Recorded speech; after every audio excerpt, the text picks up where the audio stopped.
Hey everyone, this is PrinceWatercress, and welcome to a brand new Let's Play. This time around, it is Power Blade for the NES. And kind of like Mega Man in some ways, but you throw boomerangs instead of shooting a gun. Let's go ahead and start a new game. Normal lets you complete, basically lets you have up to 999 seconds to complete every stage. And you don't get knocked back when you hit. On Expert, you only have 300, and you have Castlevania style knockback when you do get hit. I'm just going to go ahead and play it on normal. There's no difference between whether or not you beat it on normal or expert. There's no different ending. There's only one ending. And I'm just going to play it on normal, because normal is hard enough. And when you start the game, you see our hero, Nova, drop down and survey the city. And then we get the stage select screen. We have 6 sectors that we can enter in any order that we choose. I'm just going to play them in numerical order because why not? And you select the selector you want to pick by using left and right on control pad, and I believe you press start in order to confirm your selection. I'm just going to go ahead with sector 1. Controls are pretty simple. A lets you jump, B lets you attack. You can attack in 8 directions, which is pretty cool. And I might as well mention the heads-up display. Apparently I can't do that while paused. You have the amount of lives you have on the left, along with the amount of screen clearing grenades you have. You have the boss power health meter, the player health meter, and your throwing power in the middle. To the right of that is the power meter for the Power Blade. I'll explain that later. And to the right of that is the time. You do have a timer. And apparently those things don't need to be open in order to be attacked, which is cool. Along the way, you'll be collecting a bunch of power-ups, such as stars that make your throws more powerful, boomerang power-ups that let you carry more or rather throw and carry more boomerangs, a red boomerang power-up that makes your boomerang even more powerful without increasing your power meter.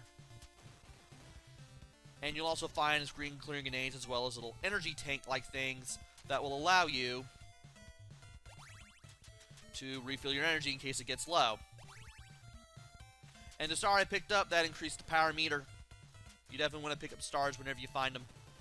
You need all the throwing power you can get. The little double boomerang thing gave me a second boomerang, which is cool.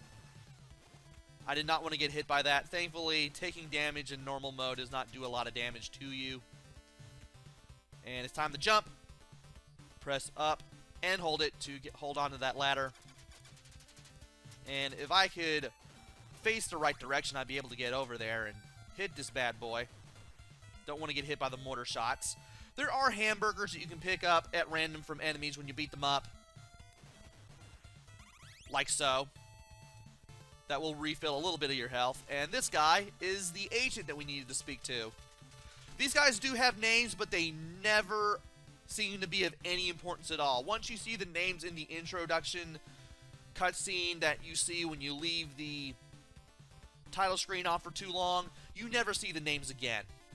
But when you meet the agent, you'll get a key card for the end of the stage. And without the key card, you can't end the stage and beat the boss. And if you can't beat the boss, you can't get the tape unit. And if you can't get the tape unit that is used to get access to the master computer, well, you won't be able to get access to the master computer and you won't be able to complete the sector. So we got the ID card for Sector 1. And since we found the agent, if we were to die at any point, we will start here instead of at the beginning of the stage, which is pretty cool. So I've thankfully recovered a little bit of my health. Got another star. Let's go over here.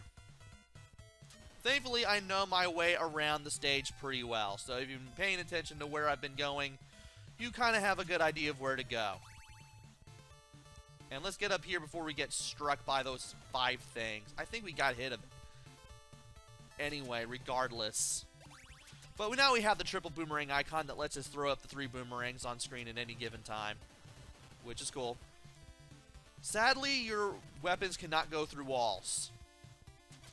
At least, not right now. And there's the last star we needed. We now have the maximum throwing power. We still have to wait for the power meter to go back to full before we have full throwing power, but it's still good to have this just the same. If you died at any point, you start back at where you found the agent if you found them, and you only lose one of each power-up. You lose a red boomerang, you lose one of the boomerangs that you had, and your power meter goes down just a little bit. Speaking of power, ow, there's the power blade, this little helmet-like thing. By picking it up, we have those 3 blocks below the power blade icon lit up. We have 3 hits with this thing. This thing does not use the health that we have. Instead, we have 3 free hits, and if we lose those hits, we lose the power blade. Power blade is really cool. You can shoot through walls with it. You can also shoot in 8 directions, and I am doing horribly right now. Sadly, there's only one or two power blades in each stage. At least one. And you have to jump on these things. I should be saying that. I'm pretty sure the spikes are insta-kill if you land on them.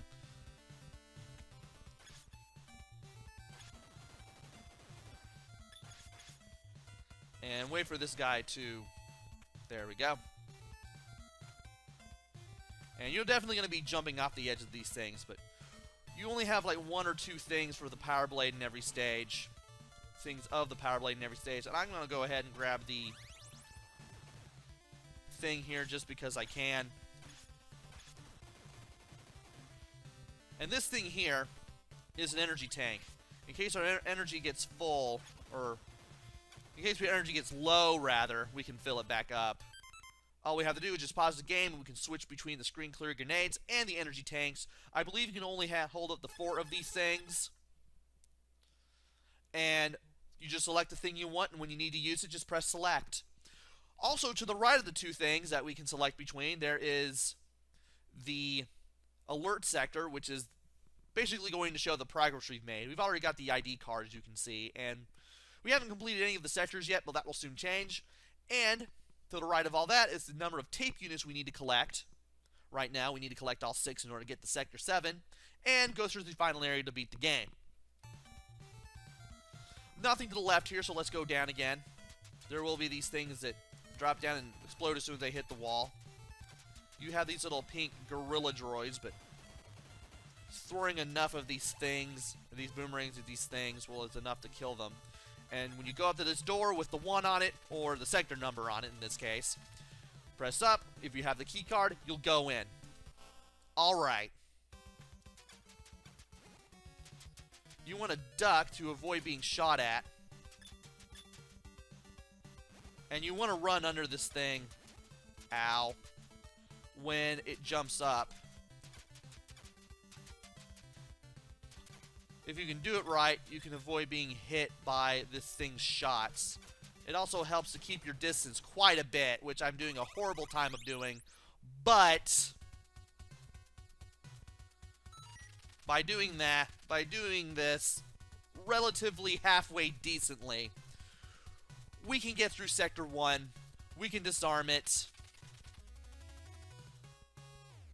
And we are done with Sector 1. Next time, we're going to do Sector 2, but that will have to wait until the next video. Join me next time where we go through Sector 2 of Power Blade. Until then, this is PrinceWatercress. Take care, stay safe, and thanks for watching!